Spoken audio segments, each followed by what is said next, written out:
Hello friends, तो जैसा कि हमने इसके पिछले एपिसोड में देखा कि जियांग हाओ ने शी से फाइट करके उसे हरा दिया था। इसके बाद तो वो इस स्वॉर्ड को निकालने के लिए भी चला गया था, जो देखकर तो यूइंग उसके लिए काफी परेशान हो जाती है। लेकिन जियांग हाओ किसी भी तरीके से उस स्वॉर्ड को उस जगह से बाहर निकाल देता है, जिस वजह से वहाँ का पूरा वेदर ही चेंज हो गया था। मगर इस बात से उस तांत्रिक को उस पर काफी गुस्सा आता है और वो उस पर इल्जाम लगाने लगता है कि वो एक डीमन है। उसकी ऐसी बात सुनकर तो जियांग हाओ भी पीछे नहीं हटता। वो उससे कहने लगता है कि असलियत में डीमन मैं नहीं बल्कि तुम हो। तुमने ना जाने यहाँ पर स्पिरिट क्लैन के लोगों की कितनी ज्यादा बलि दी है। जिस बात से तो स्पिरिट क्लैन के लोग भी एग्री करने लगते हैं। उन्हें अपने खिलाफ बोलता हुआ देखकर तो वो तांत्रिक वहाँ पर गुस्सा हो गया था और उसने वहाँ पर अपने ही लोगों पर जानलेवा अटैक करना स्टार्ट कर दिया था। तो अब आगे आज के एपिसोड की स्टार्टिंग भी उसी के आगे से होती है, जहां अपने लोगों की ऐसी हालत देखकर तो सी उस तांत्रिक से कहता है, आखिर तुम ये क्या कर रहे हो? तुम अपने ही लोगों को चोट पहुंचा रहे हो। जिस पर तो वो तांत्रिक यहाँ पर कहता है कि मेरे रास्ते में जो कोई भी आएगा मैं उसको यहाँ पर जिंदा नहीं छोड़ूंगा। उसकी ऐसी बात सुनकर तो मुंह को उस पर काफी गुस्सा आता है और वो उससे कहता है, तुम तो हमारे इस स्पिरिट क्लैन के तांत्रिक थे, तुमने आज ये हमारे साथ करके बिल्कुल भी अच्छा नहीं किया। इतना कहकर वो दोनों ही उस पर अटैक करने के लिए बढ़ जाते हैं। मगर वो तांत्रिक भी पीछे हटने वालों में से नहीं था। उसने अकेले ही उन दोनों को ठिकाने लगा दिया था, जो देखकर तो जियांग हाओ भी परेशान हो जाता है। जिसके बाद तो वो उस तांत्रिक से कहने लगता है कि आखिर तुम कैसे तांत्रिक हो जो कि अपने ही लोगों की यहाँ पर जान लेने के लिए तुला हुआ है? अगर हिम्मत है तो सीधा सीधा मुझसे फाइट करो, इन मासूमों पे अत्याचार क्यों कर रहे हो? उसकी ऐसी बात सुनकर तो वो तांत्रिक उससे कहता है कि तुम तो चुप ही रहो तो अच्छा है। तुम्हारी वजह से मेरे हजारों सालों का काम एक पल के अंदर ही बर्बाद हो गया। अगर तुमने उस कर्स स्वॉर्ड को बाहर नहीं निकाला होता तो शायद मैं यहाँ पर तुम्हारी लाइफ को छोड़ सकता था, लेकिन अब तो मैं तुम्हें यहाँ पर मार के ही दम लूंगा। जो सुनकर तो जियांग हाओ भी बिल्कुल फाइट के लिए तैयार हो जाता है और उससे कहता है, तो फिर क्यों ना तुम आजमा कर भी देख लो। जिसके बाद तो जियांग हाओ ने सीधा ही उस पर अटैक कर दिया था, लेकिन वो तांत्रिक की पावर काफी ज्यादा हाई थी, जिस वजह से उसने आसानी से जियांग हाओ को पीछे हटा दिया था। जो देखकर तो यूइंग के साथ साथ शी और मू भी उस पर अटैक करने के लिए आगे बढ़ जाते हैं। उन तीनों के ही कंबाइन अटैक को देखकर तो उस तांत्रिक ने वहाँ पर स्कारलेट शील्ड को समन कर लिया था, जिसकी वजह से वो उनके हमले से बच जाता है। लेकिन जियांग हाओ फिर से उस पर अटैक करने के लिए बढ़ता है, जो देखकर तो वो तांत्रिक अपने पास से एक वेपन को बाहर निकाल लेता है और उसका यूज करते हुए सीधा ही जियांग हाओ पर अटैक करने लगता है। उस स्पिरिट वेपन की रफ्तार जियांग हाओ के मुकाबले काफी ज्यादा थी, जिस वजह से जियांग हाओ उसके अटैक को डॉज भी नहीं कर पाता। इतने सारे अटैक खाने के बाद तो जियांग हाओ सीधा ही उस तांत्रिक पे अटैक करने बढ़ जाता है, लेकिन वो तांत्रिक तुरंत ही वहाँ से गायब हो गया था। इसके साथ ही उसको वो स्पिरिट वेपन सीधा ही जियांग हाओ की तरफ बढ़ने लगता है, जो देखकर तो जियांग हाओ ने अपनी उस स्वॉर्ड का यूज करते हुए उस स्पिरिट वेपन को दूर कर देता है। इससे पहले जियांग हाओ वहाँ पर कुछ और समझ पाता, उस तांत्रिक ने जियांग हाओ पर पीछे से अटैक कर दिया था, जहाँ जियांग हाओ तो उस तांत्रिक के कब्जे में आ चुका था। जो देखकर तो मू और शी के साथ साथ यूइंग भी उसे बचाने के लिए आगे बढ़ जाती है, मगर उस तांत्रिक ने अपने एक फॉर्मेशन से उन तीनों को ही पीछे हटा दिया था। दूसरी तरफ वहाँ पर जियांग हाओ की हालत खराब होने लगती है, जिस वजह से उसका सन टोटम अपने आप ही एक्टिवेट हो जाता है, जहाँ उस सन टोटम की पावर्स ने वहाँ पर 2 फॉर्मेशन को सेटअप कर दिया था, जिन फॉर्मेशन की मदद से वहाँ पर जियांग हाओ की जान बच जाती है। साथ ही साथ उस तांत्रिक पे जो अटैक हुआ था उससे उसका हाथ पूरी तरीके से दर्द करने लगता है, लेकिन जियांग हाओ इसी मौके का फायदा उठाकर उस पर एक पावरफुल स्लैश लगा देता है,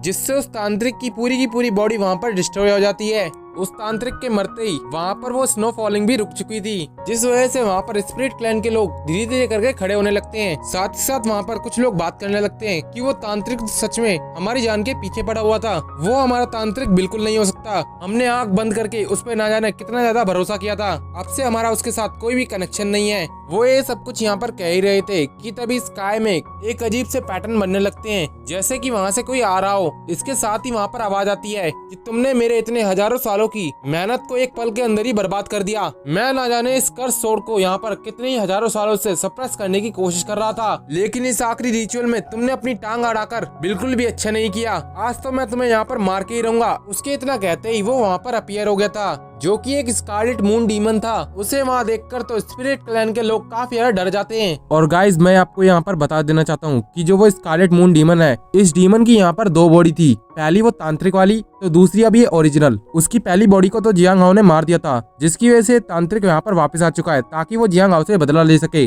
तो वहीं वो आने के साथ ही जियांगाओ पर सीधा अटैक कर देता है। इसके साथ ही साथ वो उन सभी लोगों पर काफी स्ट्रॉन्ग ग्रेविटी प्रेशर डालने लगता है, जिसे महसूस कर तो जियांगाओ भी कहता है कि इसके और मेरे बीच में काफी बड़ा पावर गैप है, मैं इस डीमन को इतनी आसानी से नहीं संभाल सकता। तो वहीं वो स्कारलेट मून डीमन उससे कहता है कि लड़के, तुम्हें इस स्पिरिट वैली के अंदर आना ही नहीं चाहिए था, और अगर तुम आ गए थे तो तुम्हें इस कर्स स्वॉर्ड के बारे में सोचना भी नहीं चाहिए था। लेकिन तुमने इस स्वॉर्ड को यहाँ पर टच करके बहुत बड़ी गलती करी है, जिस वजह से आज यहाँ पर जितने भी स्पिरिट क्लैन के लोग हैं वो सभी के सभी तुम्हारी वजह से मारे जाएंगे। उसका बस ये कहना ही था कि तभी उस कर्स स्वॉर्ड के अंदर से एक एनर्जी का ब्लास्ट होता है। इसके साथ ही वहाँ पर एक स्पिरिट आने लगती है जो कि उस स्कारलेट मून डीमन से कहती है, आखिर तुम्हारी हिम्मत कैसे हो रही है मेरे सामने इतना ऊंचा बनने की। उस जायंट स्पिरिट को वहाँ पर देखकर तो वो स्कारलेट मून डीमन वहाँ पर कहता है कि एंशिएंट स्वॉर्ड एम्परर, तुम्हें तो कई हजारों सालों के लिए हेवंस ने खुद से दूर कर दिया था, लेकिन आखिर तुम इस स्वॉर्ड के अंदर क्या कर रहे हो?